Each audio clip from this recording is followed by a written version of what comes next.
We're about to put macOS on Linux, and it's gonna be fabulous.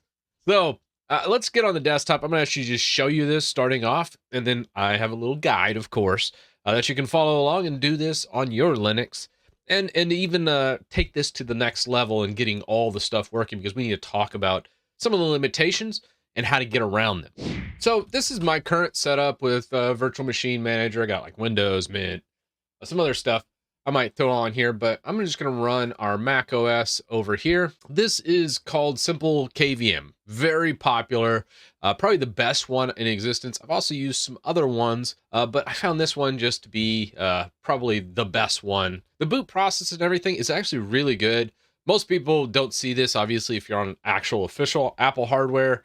This is what's happening in the background. Now, you could easily add some text and some modifications to Clover to where it would just show the Apple symbol like this as you boot up, but I kind of like to see what's happening in the background when the system boots. And here is our desktop.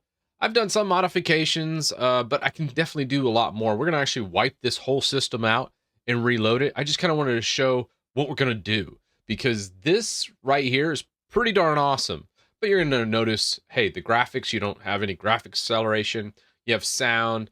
Sometimes you have like some latency starting off. Right here, I've already done some optimizations, but we can do a lot better job than all of this combined. So if we wanted to use this, eventually I'm going to do a GPU pass-through. I bought some mining cards that probably should be here today that I'm going to pass through for this Mac VM so I can completely get rid of all my Apple hardware. All right, starting from scratch now, we will just simply copy these commands. I made them to where you can just copy paste just using one button. We'll just paste these in. We have this new file. We'll come back to here, copy, paste. And I'm just using Control-Shift-C and Control-Shift-V when in terminal to copy from terminal. Control-C and Control-V work outside of terminal. All right, everything's good there. And then we make our virtual machine. Just paste that in.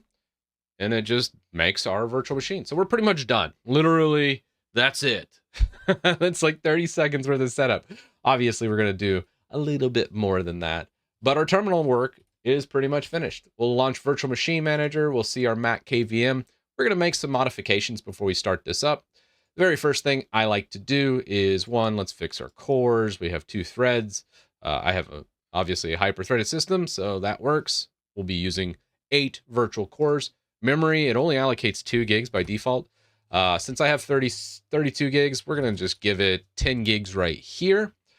Obviously, we haven't specified what we're going to install this on. Now, you could make your own, just going add storage, and then just make like a 100 gig disk, and it would just be a QCAL2 file. These are slower, though, so I'm going to actually send it to a device, probably like device disk/by ID/, and let's see what we have to choose from by just doing an ls of that directory. And we have these things. Now, obviously, you could also do like an lsblkd.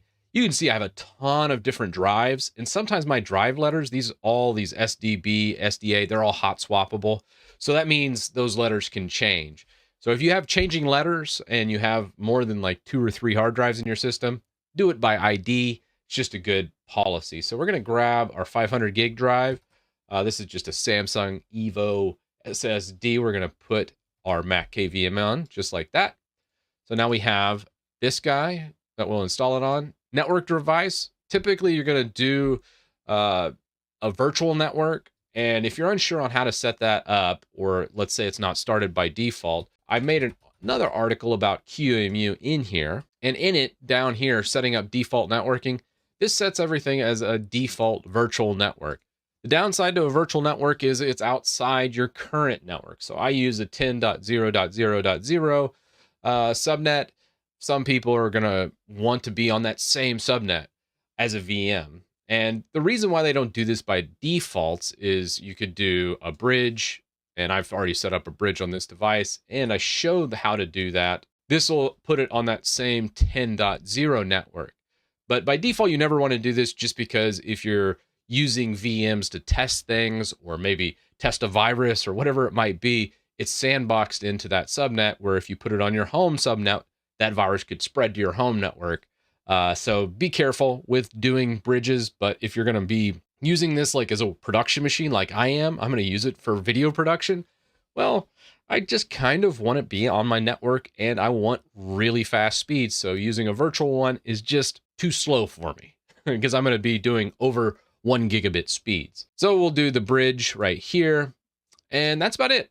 Past that, everything else stays stock. We'll hit play, come over to here, and then we're just going to install the base system. Let's go full screen with this and see what we get. So the very first thing we do as it's booted up into our EFI is come over into disk utility. We'll hit continue to that. And then we're going to actually modify. We'll go to this hard disk right here. This is not it. It's 270 megs. This one's 2 gigs. What's this Catalina?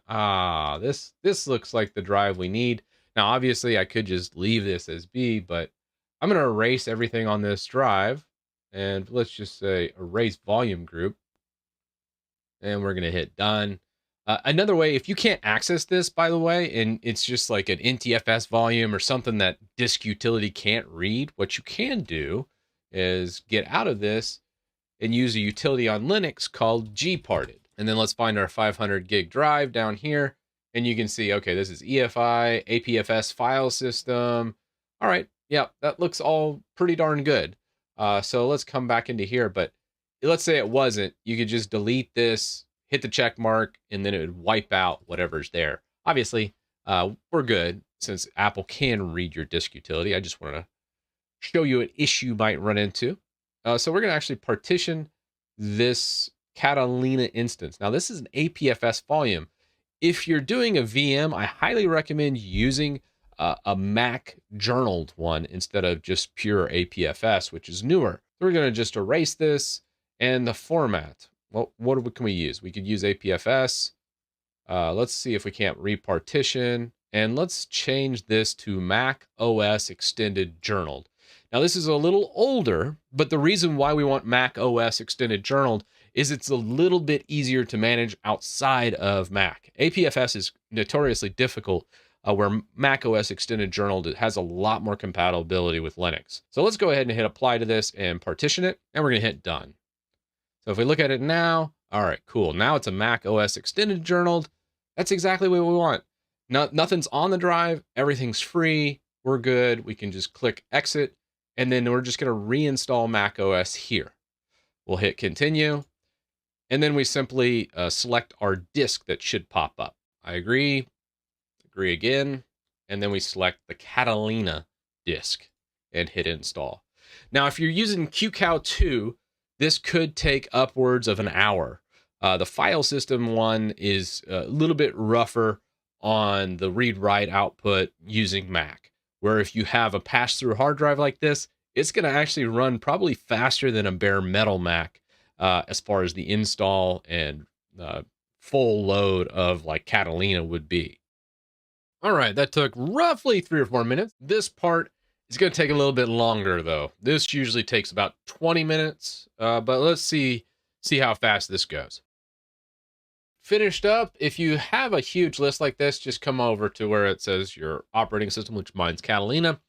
That took roughly 9 minutes for the second stage of this. And we are United States here.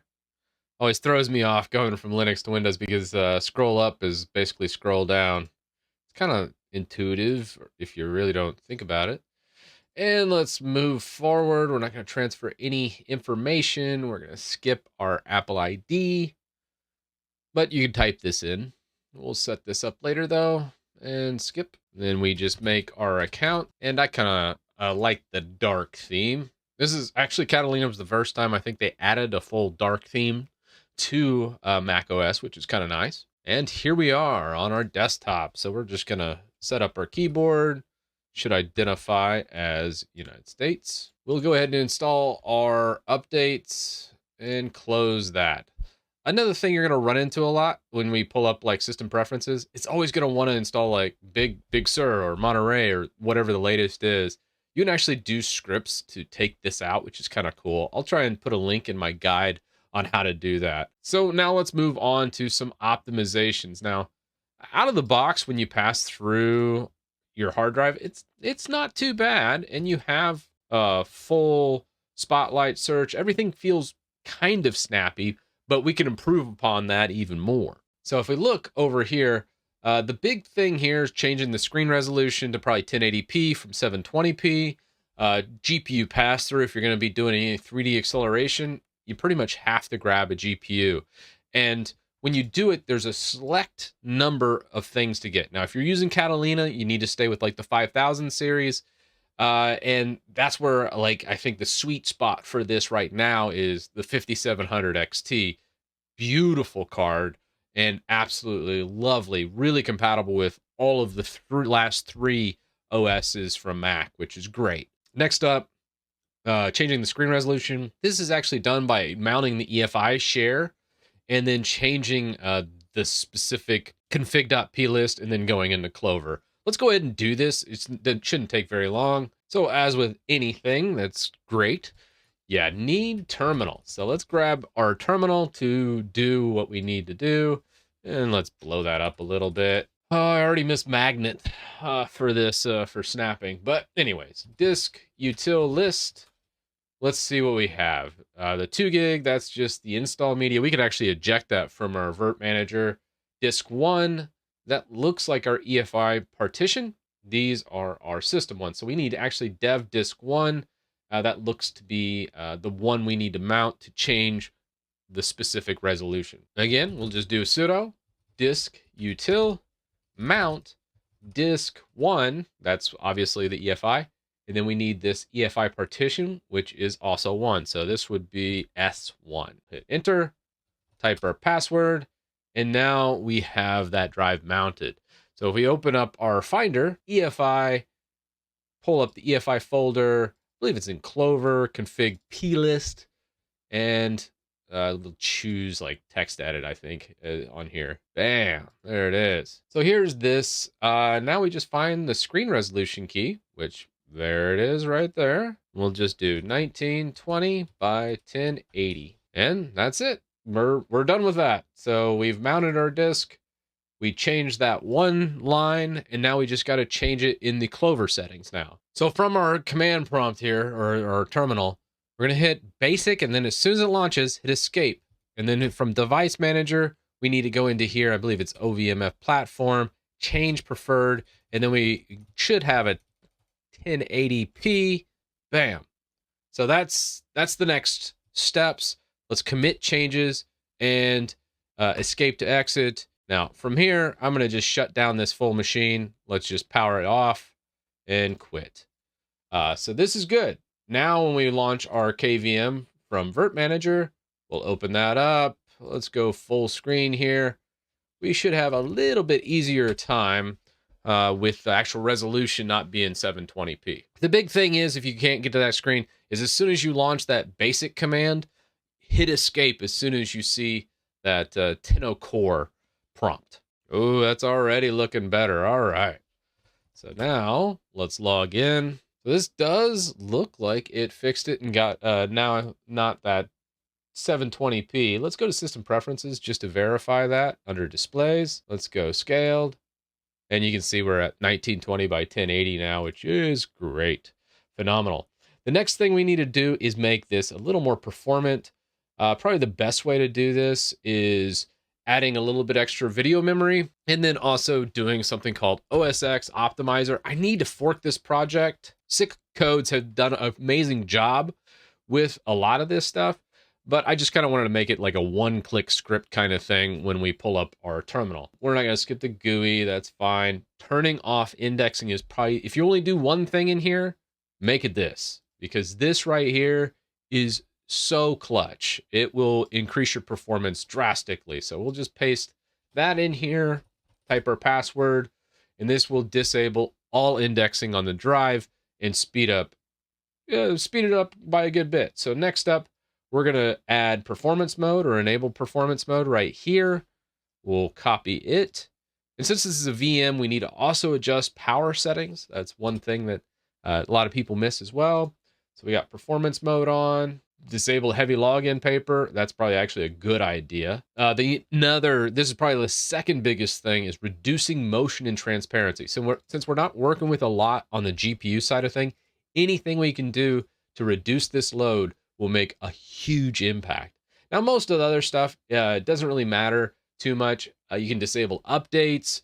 I actually would probably recommend doing this once you're completely up to date with all the latest stuff. Again, we haven't run our updates first, but I definitely would recommend running them. Just the Catalinas. Don't do an OS upgrade to like Monterey or something dumb like that. There's other stuff here, but we're not going to mess with it. This really doesn't matter as much. So we're going to actually close out of this, and then we're just going to do a shutdown. There we go. Guest is not running. So the next big thing, we want to change our video QXL driver. You see here, it's only using 16 megs of video memory. We can actually change this. So what I like to do is just take our VRAM and then just put it over the VGA memory like this. So we'll hit apply, bam, done. So that's the only change I wanted to make to the video memory, just to give it a little bit more. I feel like it makes a difference, but again, really the big thing, if you're needing any really heavy stuff, is gonna be using a full GPU pass-through. So let's go full screen again, boot into that. Oh, actually, before we do that, let's just power this off one more time.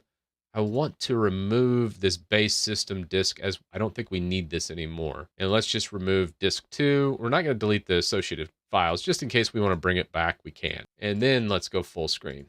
Now you can see we can no longer boot into that media that we downloaded, which is fine. We just want to get into Catalina anyways. And here's our login, and I can tell already just a lot snappier, or at least it doesn't have that like fading effect that you saw at the first port. So let's launch into Safari. Let's just pull up like Google. All right, that's looking good. I like it. GitHub, something a little more powerful. Wonderful. Close that out. Some other things I like to do with my Mac system: install magnets so I can do snapping and full screen mode very easily. That's a fantastic tool, but it's like $3. Installing power level 10K on here. It's a free GitHub project for theming out your terminal, getting rid of the stock terminal, and then also doing like download iTerm2. That's probably my best Mac terminal replacement that I recommend doing. So what I do is usually just pop that up, and we'll move that to our applications folder and install pip3. And while we're doing this, let's just grab power level 10K, because I love that setup. And making terminal look good is so important to me. I know some people are like, well, you're using a Mac. And I'm like, well, that's the thing. I hate the Mac GUI, but iTerm2 with like a power level 10K makes it to where I don't hate myself for living inside the Mac. And typically for installing these themes, I use Homebrew a lot on Mac, because the Mac Homebrew experience is actually quite good. So let's quit that out. It's a simple copy paste. So that should install our Homebrew pretty quickly. While that does its thing, we'll grab our power level 10K. All right. And then we just do our brew install of the power level 10K theme. And that's it. So this should be on relaunch. Let's expand this out a bit. And we'll just hit yes. So this actually is downloading Meslio LGS. It's a nerd font. It's amazing. It looks so good. Oh, there we go. Now we see the diamond. And we can go through and say, yes, this is where we can kind of make it look pretty. If you want a more minimal, pure setup, that's fine. I'm kind of leaning towards a classic. And I really like Unicode. Go with a little bit more darker. I'm not going to put any, let's put a 12-hour time format. I like the round setup pretty much everywhere. And I kind of like the 2-line approach these days, and a solid line, and we'll compact that as well with mini icons. I like how cool it looks. Now you can do more concise or fluent. Since we're doing 2 lines, we can do a fluent. Spits out a little more. If you're doing 1 line, obviously concise is a bit better. And as far as the transient prompt, I kind of like the separation this gives me between my commands. So I like to do, not have that transient prompt. and we're just going to leave that as verbose, and we're going to apply those changes. Perfect. So now we have a pretty looking prompt in Mac using power level 10K. Fantastic. So good. Now there's a lot more stuff we could do with the Mac instance, but the other things I want to leave you with is sound card or sound support. What you have to do is usually pick up like a $10 sound card.